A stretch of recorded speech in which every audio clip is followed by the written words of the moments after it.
Hi అండి, సులువుగా ఈజీగా టేస్టీగా దోసకాయ పచ్చడి అండి. దోసకాయ పచ్చడి ఎలా చేసుకోవాలో ఇప్పుడు చూపిస్తా అండి.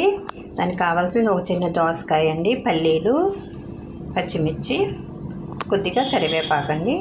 ఎలా చేసుకోవాలో చూపిస్తా. ముందుగా స్టవ్ వెలిగించుకొని ప్యాన్ పెట్టుకోవాలి. స్టవ్ వెలిగించుకొని కొద్దిగా ఆయిల్ వేసుకోవాలండి. అందులోనికి పల్లీలు వేయించుకోవాలి.